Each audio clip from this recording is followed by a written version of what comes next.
Welcome back to the deep dive. I actually want to try something a little different today. Oh, really? Usually we just jump right into the data. I know, but instead of diving straight into spreadsheets and source texts, I want you, the listener, to imagine we are sitting in a very specific kind of place. Let's call it Café Karma. Café Karma. I like Yeah. that. Picture a Vienna coffee house meets an ancient temple. The smell of dark roasted mocha is in the air, the creak of old wood under your feet, and there are just shelves upon shelves of dusty manuscripts. It's that vibe where time seems to just stop and you feel like you're about to learn a secret that changes everything. You are setting quite the atmosphere today. Well, the source material this week completely demands it.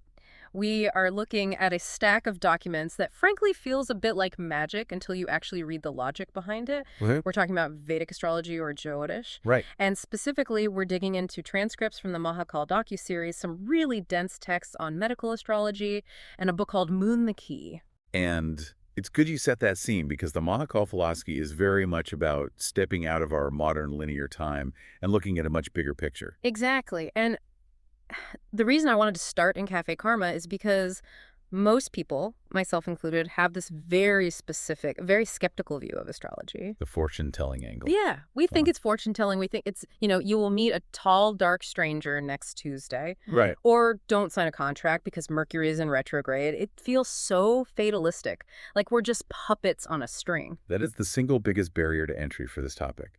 I mean, if you think astrology is about an unchangeable fate where you have zero agency, of course you're going to reject it.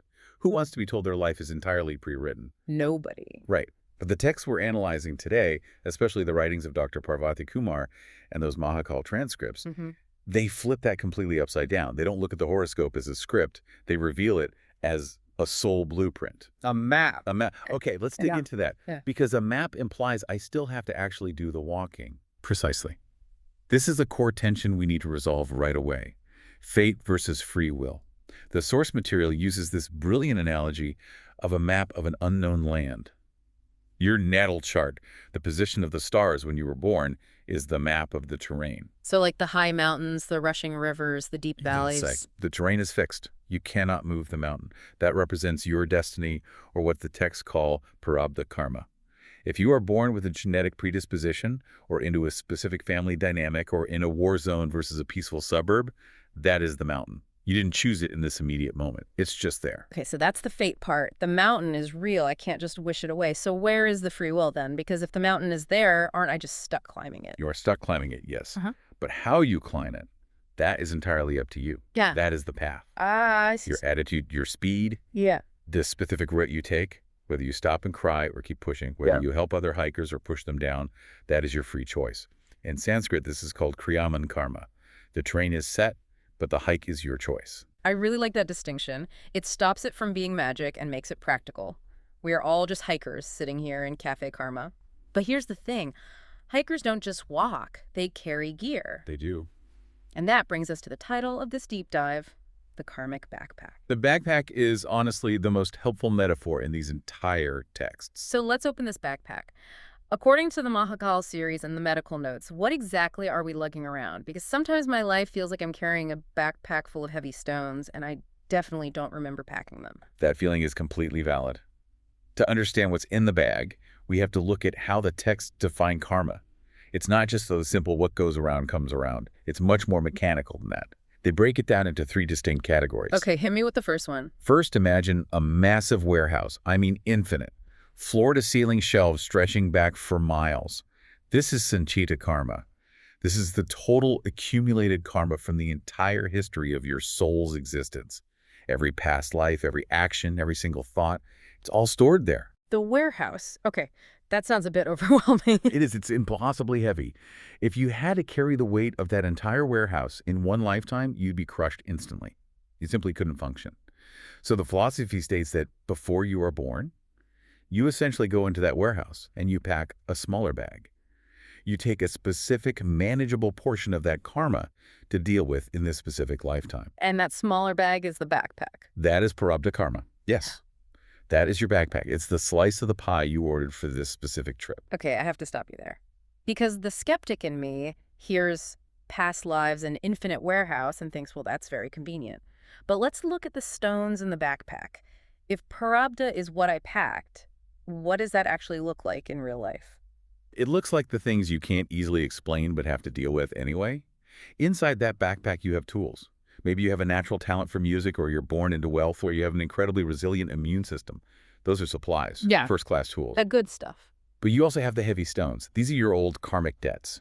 Debts. Yes. Maybe it's a chronic illness that doctors can't quite fix. Maybe it's a recurring pattern of betrayal in your relationships. Maybe it's financial struggle no matter how hard you work. The texts are very clear on this. You must carry this backpack. That is the deal of being born. So the backpack is the Prarabdha. The warehouse is Sanchita. What was the third one again? The third one is Kriyaman. That is the action you are taking right now. It's what you are doing while you hike. And here is the mechanism that I found really fascinating in the research. The actions you take today determine what goes into the warehouse for the next trip. So we are essentially packing our future backpacks right now. Every single moment. If you react to a difficult part of the climb with anger and bitterness, you're putting a heavy stone into the warehouse for later. If you react with patience and courage, you are packing a tool. Wow, that puts a lot of pressure on my afternoon coffee choice. But it connects to something in The Moon, the Key book that I was trying to wrap my head around. It talks about the moon not just as a satellite, but as a container. Can you break that down for us? This is a crucial piece of the puzzle. In Western astrology, we obsess over the sun sign. I'm a Leo, I'm a Gemini. But in Vedic astrology, the moon is often seen as more important because the moon represents the past. It represents the personality and the mind. Think of the moon as the hard drive where the files of your backpack are stored. So the moon is the memory bank. Exactly. It holds your instincts, your habits, your emotional reactions. When you have a knee-jerk reaction, say someone cuts you off in traffic and you instantly scream, that is the moon. You are reacting based on old files. You are reacting based on the contents of your backpack. That makes so much sense. It's pure autopilot. It is autopilot. Yeah. And the Mahakal text explains that the spiritual goal is to move from the moon, which is instinct, reflection, and past conditioning, to the sun. The sun represents the soul, the present will, the conscious creator. So moving from moon to sun is basically updating your operating system from archive mode to live mode. That's a brilliant way to put it. Most people live entirely in the moon. They're just playing out the loops of their past karma. They're hiking the mountain, looking down at their feet, complaining about the weight. The goal is to look up, see the sun, and realize you can choose how to walk. Okay, so we have the map, which is the chart. We have the backpack, which is karma. And we have the hike, which is life. But we need to talk about the things that are seemingly messing with our hike. The planets. Cosmic influencers. Right, because I read the medical astrology notes, and this is where it gets pretty wild. It stops being metaphorical and gets very biological. But first, we need to correct the terminology, right? The texts say we shouldn't actually call them planets. Correct. Planet implies a physical object just wandering around in space. The Sanskrit term, the Vedic term, is Graha. Graha. And what does that translate to? It translates to the grasper or to seize. To seize, that sounds slightly aggressive, like a cosmic kidnapping. It's meant to be functional. Think of them less as rocks in the sky and more like massive cosmic signal towers. The source material explains that these grahas emit specific frequencies. They seize our minds and our bodies to deliver the karmic packages we ordered from the warehouse. So they aren't remote controlling us, they're just the delivery guys. They are the enforcers. They activate the contents of the backpack. Let's look at Saturn or Shani, because he is definitely the most misunderstood graha in the texts. Oh yeah, everyone dreads Saturn. Saturn returns Side Sadi. He's the ultimate villain of the zodiac. But the Mahakal transcripts describe Saturn as the grandfather or the lord of time. He represents the force of consolidation. Imagine a strict coach who wants you to win the Olympics. He makes you run laps. He adds weight to your bar. He creates pressure and delay. And we absolutely hate him for it. We hate the pressure, yes. Oh. But why does he do it? The text says he does it to ensure we face our debts. He represents the stones in the backpack that make us strong. If you didn't have that weight, you wouldn't build the muscle. Saturn seizes you with delay and restriction so that you learn patience and structure. So Saturn is basically resistance training for the soul. Exactly. And then you have Mars, or Mangal. Mars represents energy, logic, and sharpness. And the medical texts connected Mars to surgery, right? Yes, and this is where the grasper concept gets very biological. Mars governs the bone marrow and the blood, specifically the heat in the blood. Think about a scalpel. It's sharp. It's dangerous. In the hands of a skilled surgeon, that Martian energy saves a life. It removes a tumor. But in the hands of a criminal. It's a weapon. It hurts. Mars is just the energy frequency. How we handle that energy, whether we use it as a tool or a weapon, depends on our maturity. But the Graha is just delivering the signal. This is where I want to push back a little, or at least dig deeper into the medical astrology source. You mentioned Saturn is pressure, but the text actually links Saturn to the air element and the nerves. How does a planet millions of miles away mess with my nervous system? Is there a physical mechanism described? There is, and it's based on the elemental theory of Ayurveda. Saturn governs the air element, or Vata. Air is cold, dry, and erratic. When Saturn seizes you, say during a difficult transit, it increases the air element in your physical body. Okay, so what does too much air do to a body? It dries things out, makes things brittle. Biologically, the nerves are protected by a sheath called myelin, which needs moisture and fat. If Saturn increases the dryness in your system, your nerves literally become raw. You feel anxious, jittery, ungrounded. You might get joint pain, which is essentially dry joints. Wow. So when people say they are rattled or brittle during a hard time, that's literally a Saturn-owned symptom. According to medical astrology, yes. It's not just a metaphor. The Graha is broadcasting a dry, cold signal, and your body is receiving it. That is slightly terrifying, but also weirdly validating.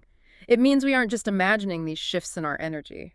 But this leads to the big question, the so what of it all. If the Grahas are seizing us and the backpack is strapped on tight and the mountain is steep, are we just victims? Are we just walking up the mountain waiting for Saturn to throw a rock at us? This is the pivot point. This is where we move from fatalism to freedom, from fortune-telling to soul navigation.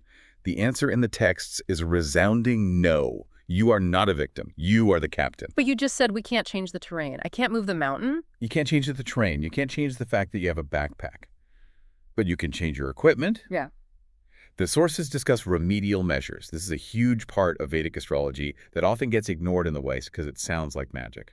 Remedial measures. You mean the gemstones and mantras? Yes. Okay, I have to be the skeptic here again.